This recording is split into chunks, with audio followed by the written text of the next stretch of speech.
On today's show, we're talking about Bruce Bochy throwing a curveball in the batting lineup and moving Josh Jung to the 3-hole, the Rangers beating the White Sox, and the latest power rankings from Locked On MLB Network. All that and more on this episode of Locked On Rangers. Let's get into it. You are Locked On Rangers, your daily Texas Rangers podcast. Part of the Locked On Podcast Network, your team every day.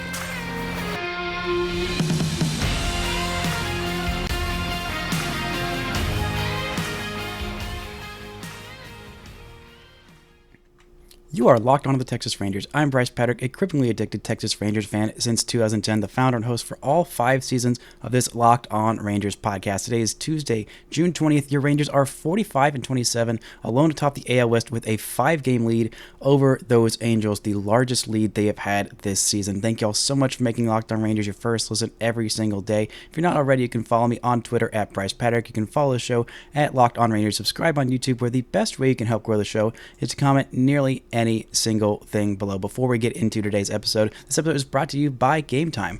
Download the Game Time app, create an account, and use code LOCKEDONMLB for $20 off your first purchase. Last minute tickets, lowest price guaranteed. Now, Bruce Bochy did something he has never done as the Rangers manager in the Monday night 5-2 win over the White Sox. He changed who was hitting in the top 3 of the order. Actually, he changed who was hitting.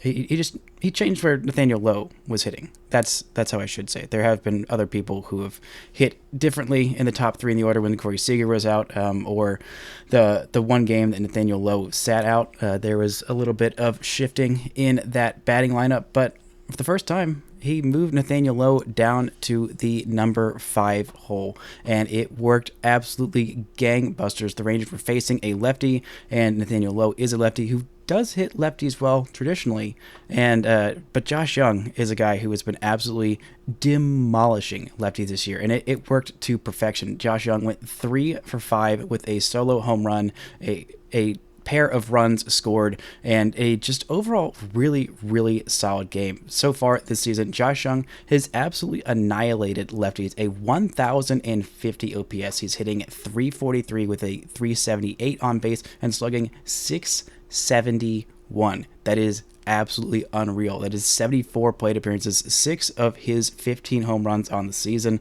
5 of his 14 doubles on the season. He has just been absolutely on a tear against those lefties this year. And so since it was a bullpen game for the White Sox, that's why Bochy said that he decided to make this move, because you never know when they're going to pull their starter, and if they want to send another lefty out to face off against these back-to-back lefties in the top of the Rangers order, then he wanted somebody to kind of deter that, and that would be Josh Jung, who absolutely annihilates lefties. Last year, Nathaniel Lowe was incredible against lefties. That's why it made sense having back-to-back lefties hitting 2nd and 3rd in this lineup. And one of the things that I talked with Connor Newcomb about after that Orioles series, and one of the things that he was most impressed with in the Rangers lineup is, you did have those back-to-back lefties hitting 2nd and 3rd, but they're both lefties who mash lefties really well. I mean, Corey Seager mashes everybody really well, and it's funny because last year, Nathaniel Lowe was absolutely incredible against lefties, and one of the reasons that the Rays were willing to give up on him, basically, in a sense, not give up on him, but willing to trade him away, is because they didn't think that he could hit lefties. And last year,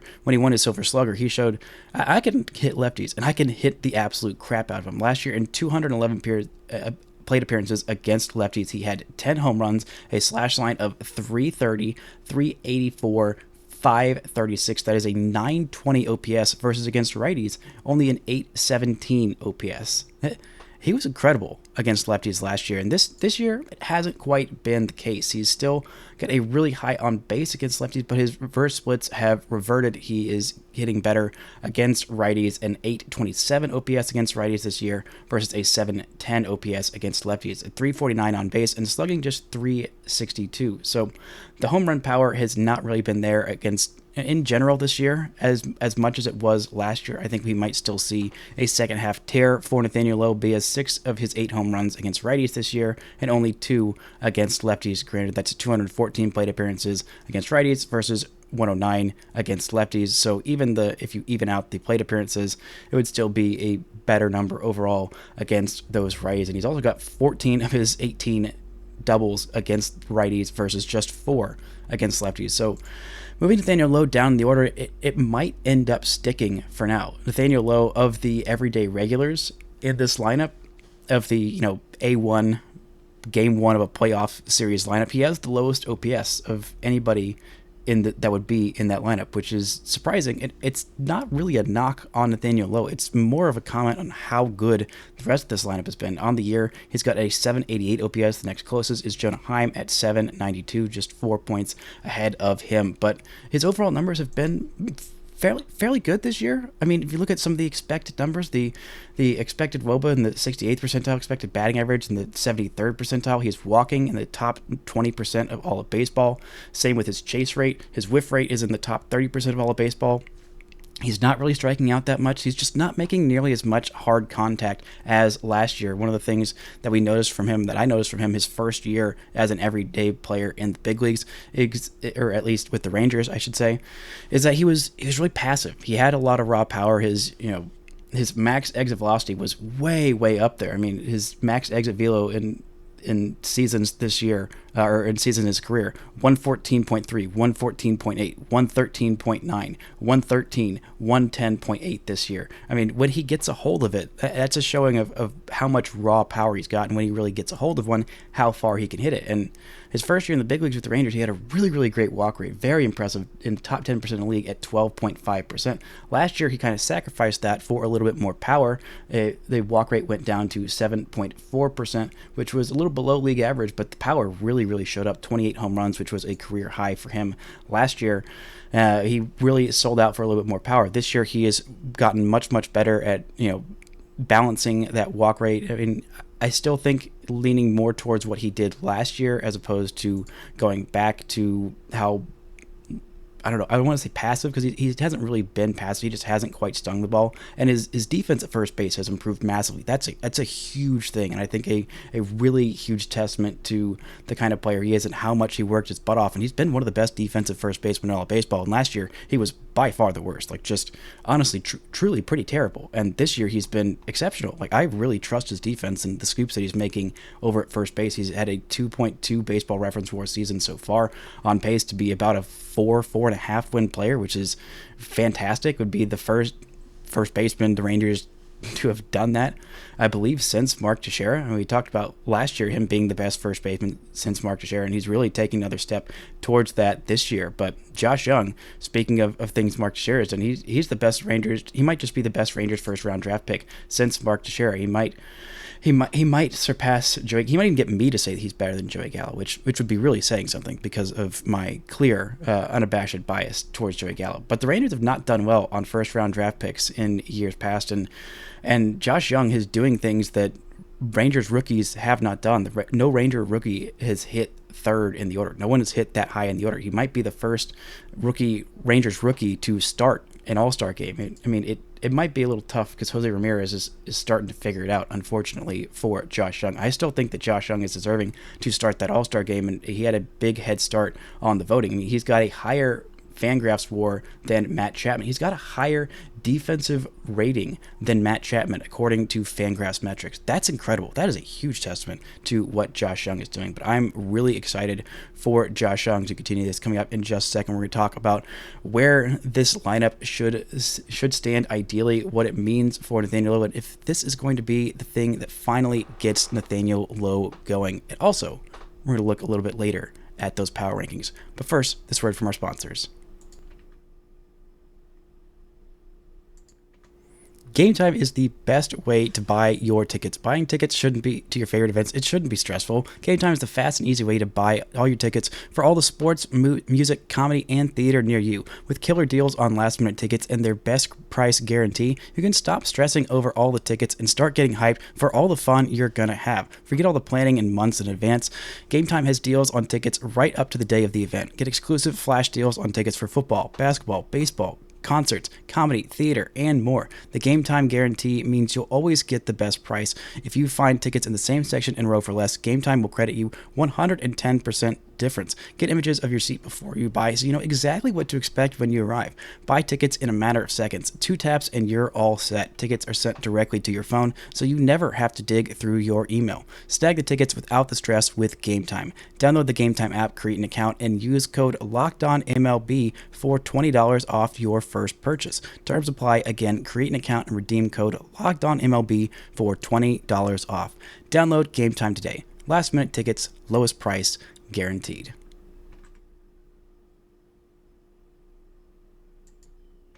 Shout out to the Everydayers for making Locked On Rangers your first listen every single day. On Wednesday's show, I'll be looking at how many Rangers deserve to be All-Stars. The Rangers take on the White Sox this week. You can catch every pitch with the hometown broadcast on SiriusXM. Just download the SXM app and search Rangers. Now, Texas got a pretty solid starting performance from Andrew Heaney in this one. It had been a rough month of June for him, but he finally sorted things out. He was absolutely cruising until he wasn't, which is kind of the story of Andrew Heaney, but he was very efficient with his pitches. Only 90 pitches to get through 5 2/3 innings, just 5 hits allowed, 0 walks, 6 strikeouts, and a pair of solo home runs that basically stopped his day in its tracks. There was a couple of pretty loud home runs in a day where the Rangers were just absolutely cruising through them. One from Andrew Vaughn and one from Luis Robert Jr., who had his 18th home run of the season. He's been very good, as has Andrew Vaughn. But it didn't really matter. I mean, Andrew Heaney was really cruising in this one, and he was using his fastball a lot more and a lot more effectively in this one. He threw 54 fastballs in this one. The average velocity wasn't really changing that much. The spin rate wasn't changing that much. It's just the fact that he was being aggressive early in the counts and throwing those in the strike zone, getting called strikes. 8 called strikes for him on his four-seamer, and 9 whiffs. Getting swings and misses with that four-seamer is kind of what sets up pretty much everything else in baseball. He's able to use his four-seamer very effectively high in the zone. He was able to do that a lot in this one, and he did get burned by it occasionally. That's the thing with Andrew Heaney, is he's going to get the swings and misses, but when someone makes contact with it, it's going to go a long way. This year, the strikeout rate and the walk rate have been significantly worse than they were last year with the Dodgers. I think him throwing his slider a lot less this year kind of has something to do with it. This year, he's throwing his fastball 58% of the time, slider 22% of the time, and changeup 19% of the time. Last year, he was throwing the fastball 62% of the time, the slider 32% of the time, the changeup just 5% of the time. Changeup's been more effective this year, but last year his strikeout rate was in the top 3% of all of baseball. His whiff rate and his chase rate, both of those were in the top 4% of baseball. The walk rate was in the top 22% of baseball. This year, that has changed significantly. His whiff rate is down to the 58th percentile, strikeout rate 59th percentile, chase rate 54th percentile, walk rate down to the 29th percentile. The spin rate on the fastball is still going very, very well for him. I mean, that's not going to change. That's still how he throws his pitches. But it's been a little frustrating to see him regress so much after the great season he had last year. He has been healthier. He has had a few more blow-up starts, but when he is on his game, we have seen how effective Andrew Heaney can be.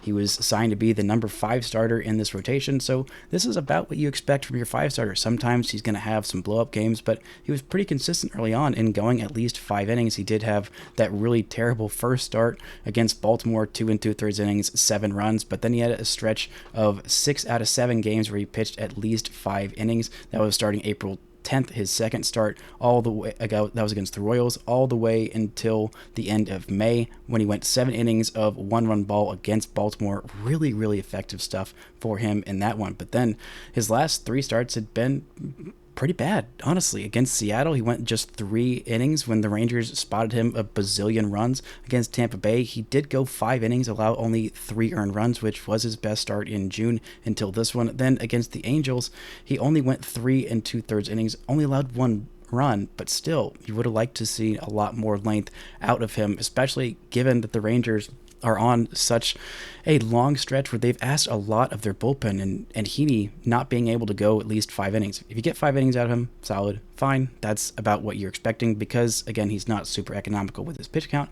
This one, I thought he might end up going 7 with how well he was cruising after that first inning. He allowed a couple of base runners in the first. The Rangers spotted him a 1-0 lead in the top of the first. I thought, okay, Heaney, there you go. You spotted a little bit of a lead. You can go be more aggressive against this White Sox team that has been scuffling as of of late. I mean, they played against the Mariners this past weekend, and in a start where Lance Lynn got 16 strikeouts, he also was handed the loss. That's the kind of state that this White Sox offense has been in. But he allowed a couple of base runners early on, and I thought, oh my God, here we go again with Andrew Heaney. It took him, I believe, 18 or so pitches to get out of that first inning. He did get out of it without allowing any runs. I thought, okay, all right, now you can start to go on a little bit of a run. And he did start to cruise. 5 2/3 innings for him this one. 6 strikeouts. Like I said earlier, no walks. 1 hit batter. But those 2 home runs really kind of stopped him in his tracks. They were not cheapies either. They were absolutely mashed. The Rangers had to stall really quickly to get somebody up in the pen. Brock Burke came in, and he was very effective in his work. He got 4 outs. Faced, I believe, he averaged fewer than 2 pitches per batter he faced. So many of the guys were putting the ball in play early. 6 batters that he faced, and he only threw 11 pitches, which is just kind of bonkers that he was able to get up and get into the game so quickly when things just went off the rails very, very quickly for Heaney. But still, even with those 2 home runs that were given up, it was still a 1-run game. He did still have the lead, didn't give up the lead, got his first win in over a month, which I don't normally care about pitcher wins, but apparently pitchers do, so maybe it's worth mentioning. Still, nice stuff for him to get back on the bounce, get himself confident, and just start using that fastball more effectively. It sets up literally everything for him. So, I mean, if Andrew Heaney can be on his game, 3 out of 5 starts, at least give you 5 innings. Even in his blow-up starts, just give you at least 3 innings. He would really hope he could give you at least 3 innings. But he's the number 5 starter for a reason. I think I would trust him to start a game 4 in a playoffs. If it's right now, the playoff rotation would go, Nathan Eovaldi, then John Gray.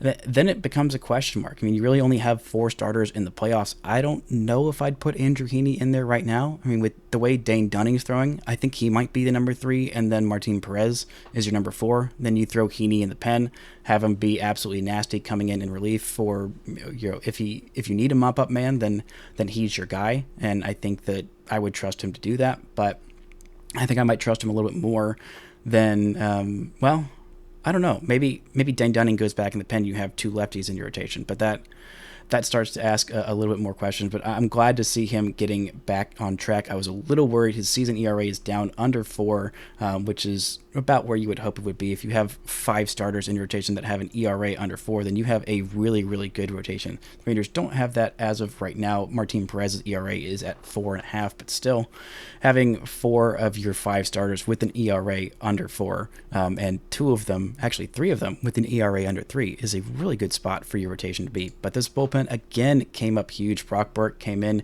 and got ready in a freaking hurry and was able to be very effective in his against the 6 batters that he faced. Josh Sborz came in for an inning of work, and even though the bases were loaded with 1 out in the 8th inning and the Rangers only had a 3-run lead, I was not worried at all. I think that's a huge testament to how good Josh Sborz has been this year. The bases were loaded, and he gets 2 huge strikeouts in this one, and just was absolutely in control. He got Grandal, and he also got Jake Berger. I am really hoping, I forgot who it was that mentioned it. I think it might have been Kennedy Landry on Twitter. Hoping that we get to see John King versus Jake Berger, the Berger King matchup in this one. Although their names, I think, would be, depending on how they arrange it on the broadcast, it might be King Berger as opposed to Burger King. Just those fun little pitcher batting matchups. But Josh Sborz has just been so incredibly effective and so trustworthy.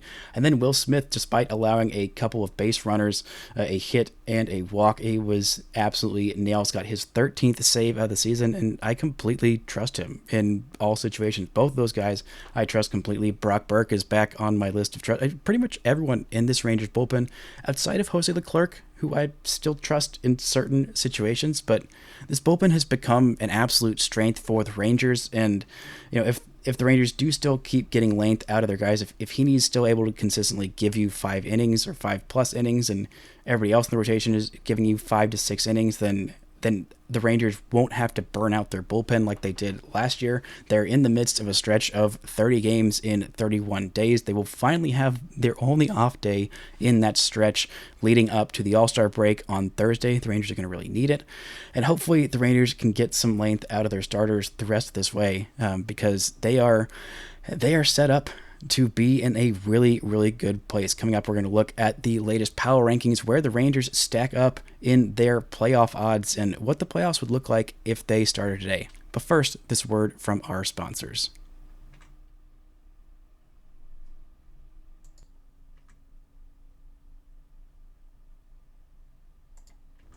Shout out to the Everydayers for making Locked On Rangers your first listen every day. On Thursday's show, I'll wrap up this series against Chicago. The Rangers take on the White Sox this week. You can catch every pitch with the hometown broadcast on SiriusXM. Just download the SXM app and search Rangers.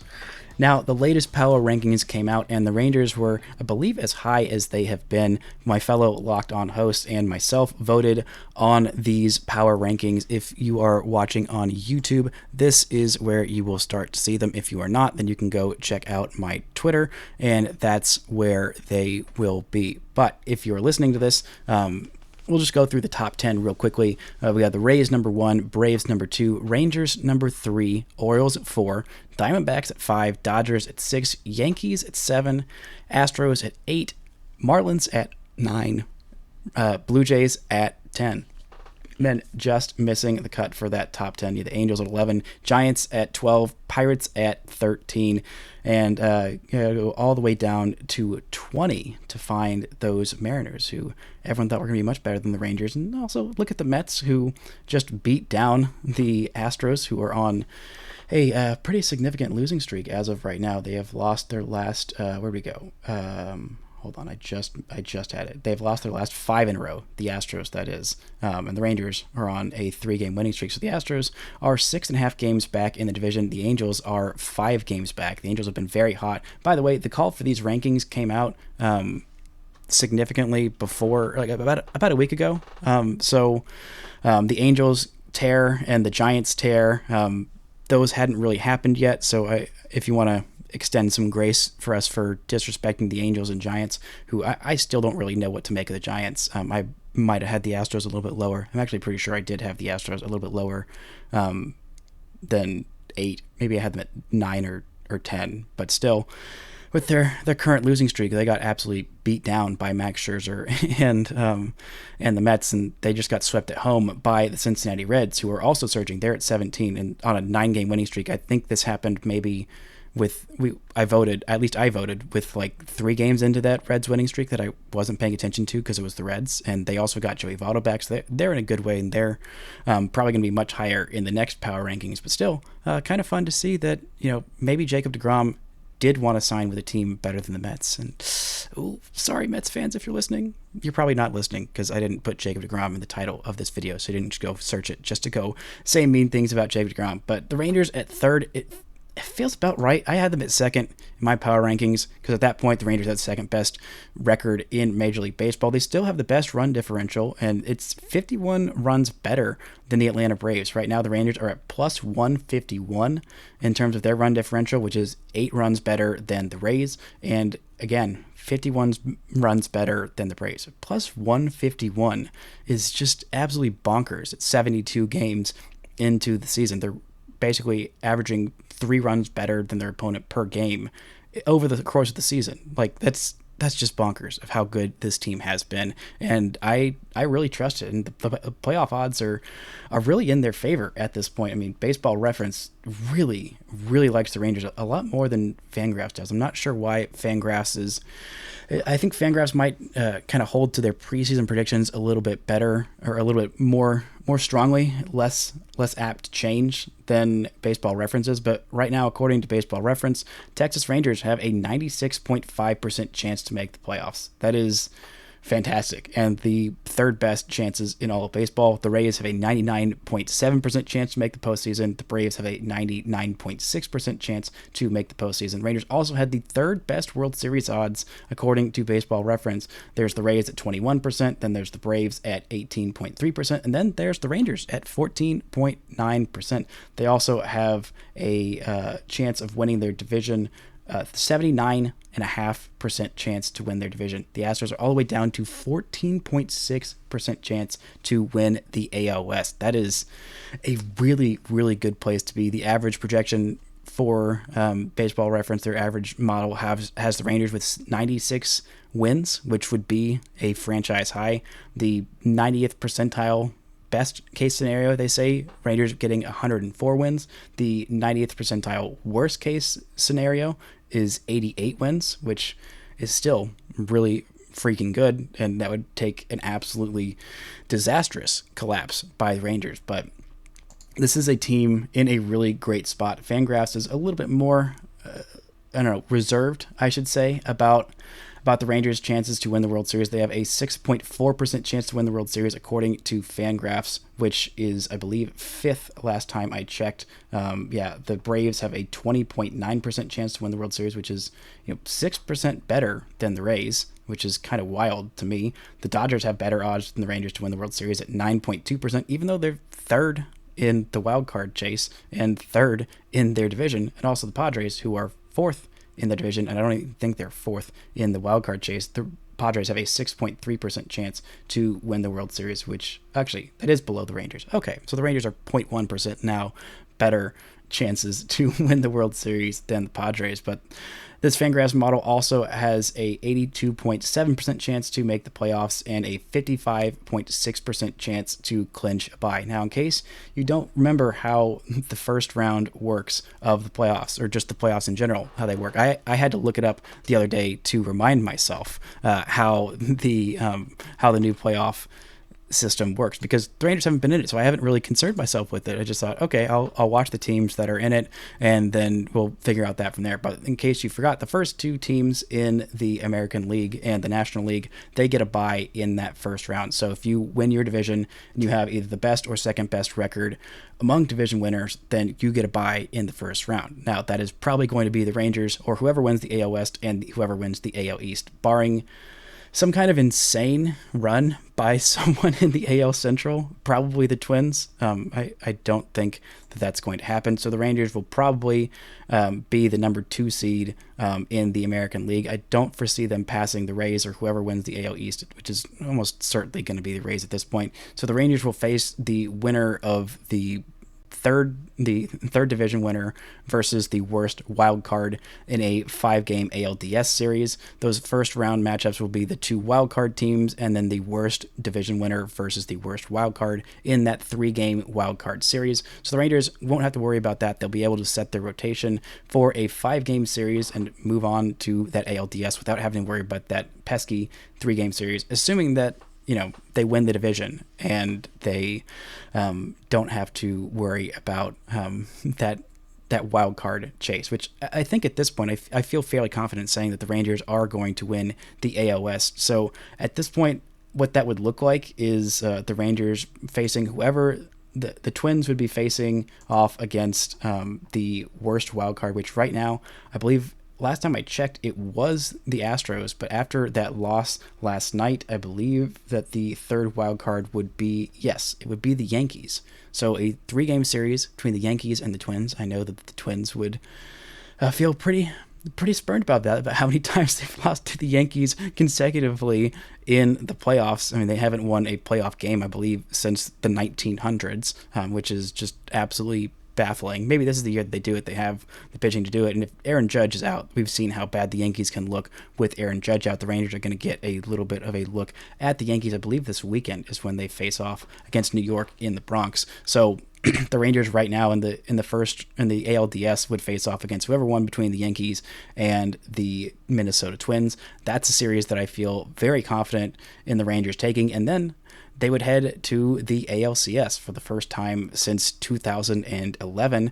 They would face off against whoever's left from the other side of the bracket, which would probably be the Rays, or maybe it would be the Astros, or maybe it would be the Baltimore Orioles. We don't know, but that is a favorable matchup for the Rangers. I'm honestly thinking that the number 2 seed might be the place to be. Having to face off against the Twins or whoever the worst wild card is feels like a more favorable matchup than facing off against the top 2, whoever wins in the top 2 wild cards. That feels like a much better place to be in for me.